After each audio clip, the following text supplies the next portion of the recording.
अपना प्रदेश उत्तर प्रदेश उत्तराखंड देख रहे हैं आप। मैं हूं आपके साथ पूजा मोहन पांडे। बुलेटिन की शुरुआत करते हुए सबसे पहले आपको बता दें, प्रधानमंत्री नरेंद्र मोदी 25 अक्टूबर को अपने संसदीय क्षेत्र वाराणसी का दौरा करेंगे।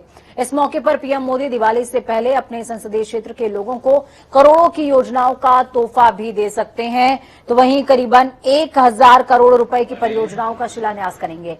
इसमें करीबन 300 करोड़ रुपए की हिंदुस्तान पेट्रोलियम कॉर्पोरेशन लिमिटेड के एलपीजी बॉटलिंग प्लांट का शिलान्यास होगा। इसके लिए जिला प्रशासन में सेवापुरी 25 एकड़ जमीन चिन्हित हो चुकी है। उधर प्रधानमंत्री की जनसभा के लिए बृहस्पतिवार को रिंग रोड 2 के किनारे परमपुर गांव की सीमा से लगते हुए जगह का मंडलायुक्त दीपक अग्रवाल और जिलाधिकारी कौशल राज शर्मा ने निरीक्षण भी किया है। मुख्यमंत्री योगी आदित्यनाथ ने अपनी कर्मभूमि गोरखपुर के 4 दिन के दौरे के बाद लखनऊ वापसी पर एक बार फिर से मोर्चा संभाल लिया है। सीएम योगी आदित्यनाथ का आज श्रावस्ती और बहराइच का दौरा प्रस्तावित था। उन्होंने दोनों जनपदों में विकास की कई योजनाओं का शिलान्यास और लोकार्पण करना था। हालांकि दोपहर से पहले ही बहराइच और श्रावस्ती में मौसम खराब हो गया। तेज हवा और बारिश की वजह से पंडाल के सामान बिखरने लगे। श्रावस्ती में टेंट और साउंड सिस्टम गिरने से एक पुलिसकर्मी घायल तक हो गया है। बीजेपी जिलाध्यक्ष महेश मिश्र ओम ने मंच से घोषणा कर दी कि मुख्यमंत्री का दौरा रद्द हो चुका है। दौरा रद्द होने के बाद सीएम ने वर्चुअली दोनों जिलों में कई परियोजनाओं का शिलान्यास और लोकार्पण किया। महाराज सुहेलदेव के शौर्य और पराक्रम से जुड़ा हुआ यह जनपद हम सबके गौरव और गरिमा का प्रतीक है। याद करिए, आज से 1000 वर्ष पहले महाराज सुहेलदेव ने अपने शौर्य और पराक्रम से विदेशी आक्रांताओं को जिस तरीके से नाकों चने चबाने के लिए मजबूर कर दिया था, आज भी वह शौर्य और गाथा वहां की लोकगीत और परंपराओं में गाई जाती है। यह शौर्य और पराक्रम आज भी बहराइच के जन जन में देखने और वहां पे सुनने को प्राप्त होती है। विकास की इन सभी परियोजनाओं का लाभ आप सभी बहराइच वासियों को प्राप्त हो सके और खास तौर पर जहां पर यह कार्यक्रम हो रहा है, इस विधानसभा क्षेत्र से जुड़े हुए सभी उपस्थित नागरिकों को इसका लाभ प्राप्त हो सके, सरकार की यही मंशा है। चलिए ग्राउंड जीरो का रुख करते हैं। हमारे साथ बहराइच से अब्दुल कादिर जुड़ चुके हैं। अब्दुल, क्या कुछ अपडेट है ग्राउंड जीरो से आपके पास? दौरा था मुख्यमंत्री का, वो दौरा रद्द हो गया, वर्चुअली संबोधित करना पड़ा, लेकिन लोगों में इस तोहफे के बाद कितनी खुशी नजर आ रही है? जी बिल्कुल पूजा जी, हम आपको बता दें जैसा कि आज मुख्यमंत्री का बहराइच और श्रावस्ती दोनों जनपदों का दौरा था। कई करोड़ की योजनाओं को शिलान्यास और लोकार्पण भी करना था उन्हें, लेकिन अचानक मौसम खराब होने की वजह से दौरा निरस्त हो गया। मुख्यमंत्री का हेलीकॉप्टर बहराइच पंडाल के ऊपर आया, रन करके चला गया, जिसके बाद वर्चुअल माध्यम से बहराइच जनपद वासियों को 220 करोड़ की 144 परियोजनाओं का शिलान्यास व लोकार्पण किया है। वहीं कई लाभार्थियों को सर्टिफिकेट बच्चे से मिलना था लेकिन नहीं मिल पाया। लोग मुख्यमंत्री को सुनने के लिए और योजनाओं का लाभ उठाने के लिए आए हुए थे, लोग मायूस होकर गए हैं क्योंकि बहराइच का दूसरा प्रोग्राम है। एक प्रोग्राम इससे पहले भी लग चुका था जो कि लखीमपुर घटना की वजह से कैंसिल हुआ था। आज दूसरा घटना मौसम खराब होने की वजह से कैंसिल हुआ। लोग मुख्यमंत्री को जो सुनने आए थे और मायूस होकर अपने घर वापस गए।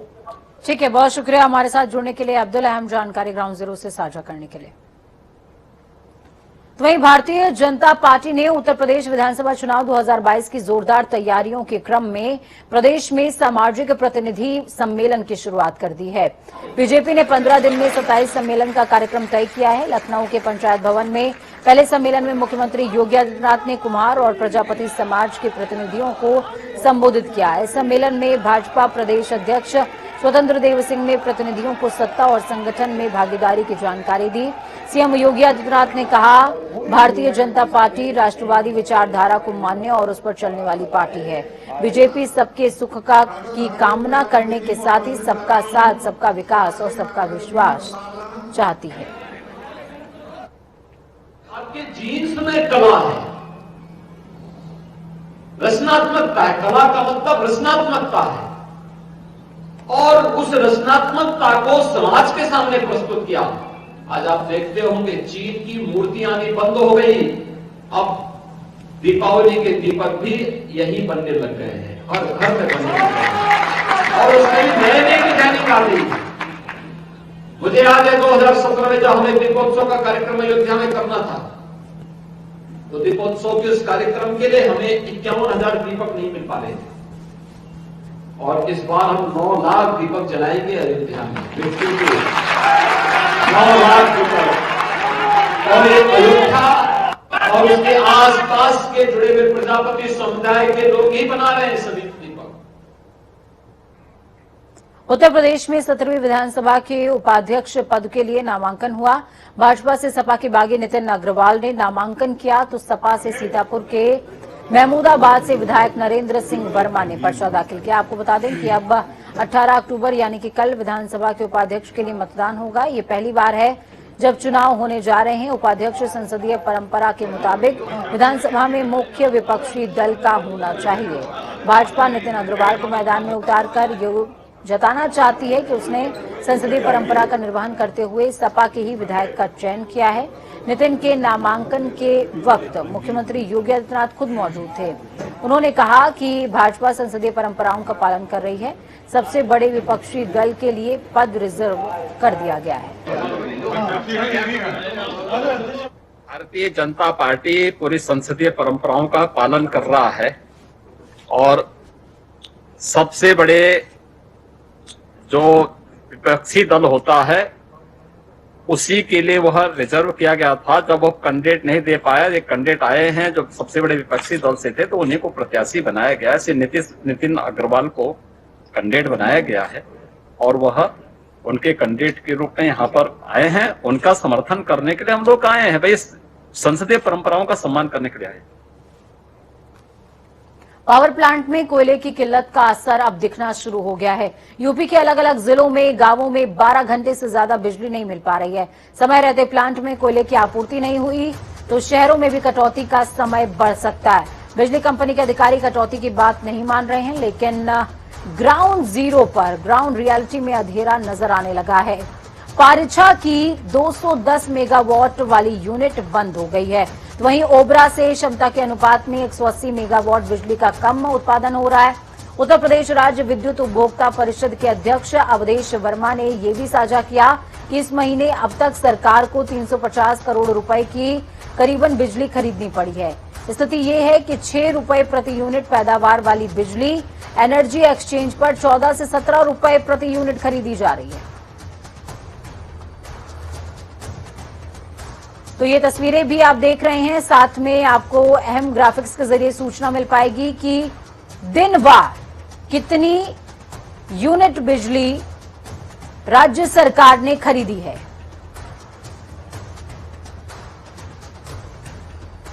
चार अक्टूबर को 9.3 मिलियन यूनिट, 7 अक्टूबर को 2.4, 8 को 3.3 मिलियन यूनिट, 9 अक्टूबर को 7.4 मिलियन यूनिट।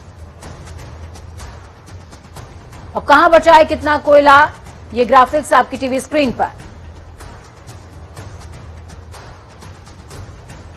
दिन के हिसाब से कोयला आपको बता रहे हैं।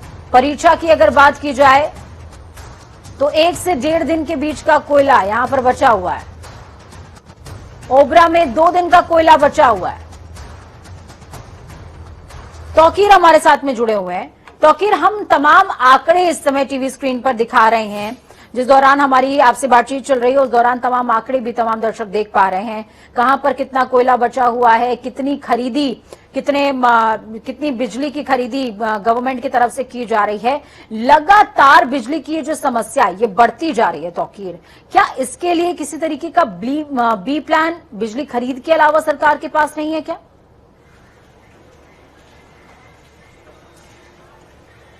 देखिए, लगातार जिस तरह की तस्वीरें सामने आ रही हैं उससे साफ जाहिर होता है कि कोयले की कमी कहीं ना कहीं अब दिखने लगी है। जो जिस तरह से पावर प्लांट बंद हुए हैं और जिसकी तरह से जो गांव एरिया है, जो रूरल एरिया है, वहां पर बिजली की कटौती शुरू हो गई है और कहीं ना कहीं इसका असर अब जो शहरी इलाके हैं वहां पर भी दिखने को मिला है। और खासकर जो बड़े प्लांट्स हैं, स्टील प्लांट हैं, वो भी बंद होने लगे हैं क्योंकि उनसे कहा गया है कि बिजली की खपत ज्यादा होती है, इसलिए उनको फिलहाल बंद कर दिया जाए। लेकिन दूसरी तरफ जो कोल इंडिया के चेयरमैन है प्रमोद अग्रवाल, उन्होंने साफ किया है कि ये जो कमी है ये बयानबाजी ज्यादा हो रही है इसमें, लेकिन इस तरह की कोई कमी फिलहाल नजर नहीं आ रही है। 18 लाख टन की जो खपत है वो रोज कोयले की होती थी, लेकिन 20 लाख टन की ये कैपेसिटी जो है उत्पादन कर रहे हैं। और दूसरी तरफ इन्होंने और भी एक बात कही कि जो कोयला है वो 7 से 8 दिन की सिर्फ कमी की बात की वजह से इतना इसमें जो बवाल है वो मचा हुआ है, सिर्फ 7 से 8 दिन की कमी है। दूसरी तरफ दो इसके रीजन भी उन्होंने बताए। एक तो उनका कहना है कि जो पानी बरस रहा है, जो बारिश ज्यादा हो गई हर साल की बनिस्बत इस बार ज्यादा बारिश होने की वजह से उत्पादन नहीं हो सका, और दूसरी बात गर्मी की वजह से इसकी खपत ज्यादा हुई, इस वजह से इस तरह की परेशानियों का सामना करना पड़ रहा है। लेकिन जैसे जैसे अगर मौसम में बदलाव होता है और ठंडक की तरफ हम लोग बढ़ेंगे तो खपत कम होगी और उसके बाद उत्पादन तेज होगा, तो इस तरह की समस्या से निपटा जा सकेगा। लेकिन जो बड़ी बात है कि जिस तरह से कोल इंडिया ये कह रही है, लेकिन कोयले की जो लगातार जो उत्पादन क्षमता है वो घटती नजर आ रही है, पावर प्लांट बंद हो रहे हैं, इससे निपटने का अभी कोई फुल प्रूफ प्लान अभी नजर नहीं आता है फिलहाल। लेकिन इस कमी को दूर करने के लिए नए सिरे से अगर काम किया जाएगा, जैसे बताया जा रहा है कि अगर नए जो कोल जो माइनिंग पॉइंट है अगर वो सर्च किए जाएंगे, वो ढूंढे जाएंगे, तो कहीं ना कहीं इस कमी को जल्द से जल्द निपटाया जा सकेगा। लेकिन ये तौकीर सबसे बड़ी बात ये है कि लंबा प्रोसीजर है, और सबसे बड़ी बात ये भी है कि जब जो कंपनीज हैं, जो पावर प्लांट्स हैं, उनको पता है कि उनके पास कितने दिनों का कोयला मौजूद है। जो जानकारी हमारे पास है ये तो फॉर श्योर है ना कि उनके पास भी होगी। कहीं पर 1 दिन का कोयला बचा हुआ है, कहीं पर आधे दिन का कोयला बचा हुआ है, पिछले जो स्टॉक रहे हैं उनकी पेमेंट नहीं हुई है। क्या इलेक्ट्रिसिटी मैनेजमेंट की तरफ जितना ध्यान दिया जाना चाहिए था उतना ध्यान नहीं दिया गया है? इस बात को अब स्वीकार कर लेना चाहिए। जी, जाहिर तौर पर इस बात को स्वीकार कर लेना चाहिए, क्योंकि जो विशेषज्ञ हैं उनका कहना है कि जो कोयले की हर साल क्षमता बढ़ाई जाती है, उनके नए माइनिंग पॉइंट्स ढूंढे जाते हैं, और इसी के चलते 20% जो प्रतिशत कोयला है वो हर साल नया उत्पादन उसका किया जाता है।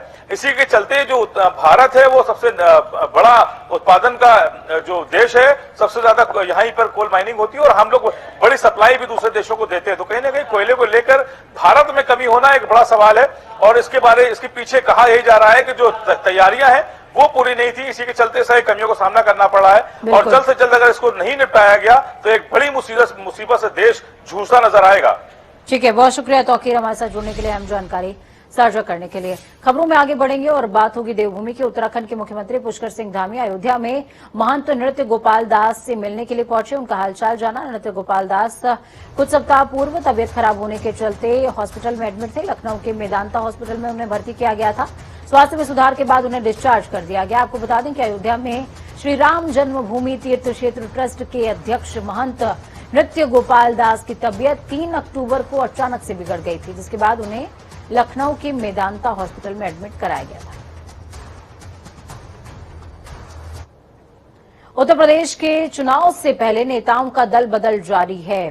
तो वहीं आपको ये बता दें कि मुजफ्फरनगर के बसपा के पूर्व सांसद कादिर राणा, बसपा के पूर्व प्रदेश अध्यक्ष आरएस कुशवाहा, राज्य कर्मचारी संयुक्त परिषद के 5 बार अध्यक्ष रहे हरिकिशोर तिवारी ने समाजवादी पार्टी की सदस्यता ली। इस मौके पर सपा अध्यक्ष अखिलेश यादव ने प्रदेश के मुख्यमंत्री योगी आदित्यनाथ पर पलटवार करते हुए कहा कि यूपी के विकास के लिए भाजपा को हटाना जरूरी होगा।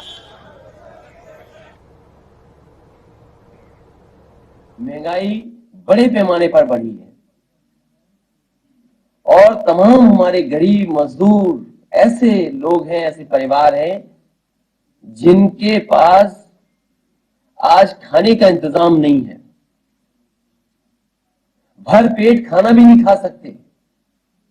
आज ये स्थिति भारतीय जनता पार्टी ने पैदा कर दी, और जिस समय ग्लोबल हंगर इंडेक्स के मामले में आंकड़े सामने आए हैं, जो भारत आगे बढ़ रहा था, कहीं ना कहीं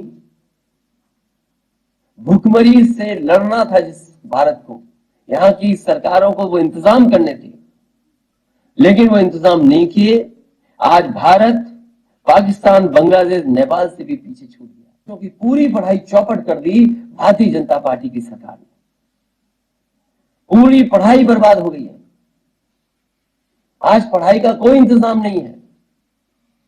अगर बच्चों का भविष्य ना अच्छा हो और फिर जो नौजवान पढ़ लिख ले उसकी भविष्य की चिंता ना हो, तो ये सरकार में कैसे रह सकते हैं? इन्होंने हर वर्ग के लोगों को धोखा दिया है। ये नारों में, विज्ञापन में तो अच्छे लगते हैं, और आपने ठीक कहा, ये नौकरियां केवल प्रचार के लिए हैं, सच्चाई में नौकरी नहीं मिली। न केवल उत्तर प्रदेश ने धोखा दिया यहाँ के नौजवानों को, बल्कि दिल्ली की सरकार ने भी धोखा दिया। नाम बदलना, रंग बदलना, नेम प्लेट बदलवाना, स्टूल पर बैठवाना, होर्डिंग लगवाना, गंगा जल छिड़कवाना, कार पलटवाना, फोटो हटवाना, गड्ढों की जगह जेब भरना, और अकेले में 3x660 super critical thermal plant की बोलने की प्रैक्टिस करना। और जैसे औरों के नाम बदले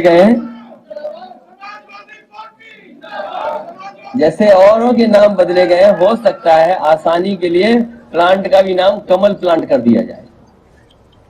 थर्मल प्लांट की जगह कमल प्लांट नाम रख दिया जाए। मुख्यमंत्री पुष्कर सिंह धामी ने प्रदेश में हो रही भारी बारिश को देखते हुए मुख्य सचिव डॉक्टर एस.एस. संधू से फोन पर बातचीत करी, प्रदेश की स्थिति की जानकारी हासिल की। मुख्यमंत्री ने निर्देश दिए हैं कि पुलिस, एसडीआरएफ और अन्य संबंधित कार्मिकों को संवेदनशील स्थानों पर हाई अलर्ट पर रखे। कहीं भी कोई घटना होती है तो रिस्पांस टाइम कम से कम होना चाहिए। जरूरत होने पर प्रभावितों को तत्काल राहत पहुंचाएं। चारधाम यात्रा मार्ग पर विशेष ध्यान रखने के साथ ही पर्यटकों को सावधानी बरतने की अपील भी की है। आपको बता दें कि उत्तराखंड के ज्यादातर स्थानों पर रविवार तड़के से बारिश शुरू हो गई है और ऊंची पहाड़ियों पर बर्फबारी से सर्दी ने दस्तक दे दी है, जबकि मौसम विभाग ने अगले 2 से 3 दिनों तक भारी बारिश का अलर्ट जारी किया था। तो प्रदेश में भारी बारिश के चलते सीएम पुष्कर सिंह धामी ने मुख्य सचिव से फोन पर बातचीत करी। उन्होंने कहा कि जो अपना मेन फोकस है वो हमको चारधाम यात्रा पर रखना है, और सबसे बड़ी बात यह है कि अगर किसी को मदद चाहिए तो रिस्पांस टाइम बहुत कम होना चाहिए, बहुत ही लिमिटेड। हल्द्वानी से योगेश शर्मा हमारे साथ में जुड़ चुके हैं। योगेश, क्या कुछ अपडेट है ग्राउंड जीरो से? मुख्यमंत्री ने साफ तौर पर कहा है कि ग्राउंड जीरो पर नजर बनाए रखिए, अगर भारी बारिश होती है तो तुरंत से तुरंत लोगों के पास राहत पहुंचनी चाहिए। देखिए, साफ तौर पर मौसम विभाग ने एक अलर्ट जारी किया है, जिसके बाद मुख्यमंत्री सहित प्रशासन और पुलिस ने पूरी तरीके से अलर्ट किया है। भारी बारिश की चेतावनी जारी की गई है। इसके अलावा ओलावृष्टि और बिजली गिरने की संभावना जताई गई है, जिसके बाद सभी जिलों में पूरी तरीके से अलर्ट कर दिया गया है। स्कूलों में भी छुट्टी कर दी गई, खासकर नैनीताल, अल्मोड़ा, उधम सिंह नगर के जिलाधिकारियों ने भी स्कूलों में छुट्टी कर दी गई है। साथ ही पर्यटकों से भी अपील की गई है कि दूरस्थ क्षेत्रों में, पहाड़ों में ना जाएं, आप जहां भी हैं सुरक्षित स्थानों में ठहर जाएं। ठीक है, बहुत शुक्रिया हमारे साथ जुड़ने के लिए योगेश, अहम जानकारी साझा करने के लिए। पूर्व मुख्यमंत्री एनडी तिवारी के जन्मदिन और पुण्यतिथि की पूर्व संध्या को सिडकुल कार्यालय पर धरना प्रदर्शन हुआ। पूर्व दर्जा राज्य मंत्री कांग्रेस के प्रदेश महासचिव हरीश पनेरू ने आरोप लगाया है कि एनडी तिवारी की प्रदेश में उपेक्षा की जा रही है। उनके निधन के बाद आज तक विकास की किसी भी योजना को उनके नाम पर नहीं किया गया। नेताओं पर आरोप लगाते हुए उन्होंने कहा कि इन सभी को तिवारी ने हमेशा मान सम्मान दिया, लेकिन वो उनका नाम ही भूल गए।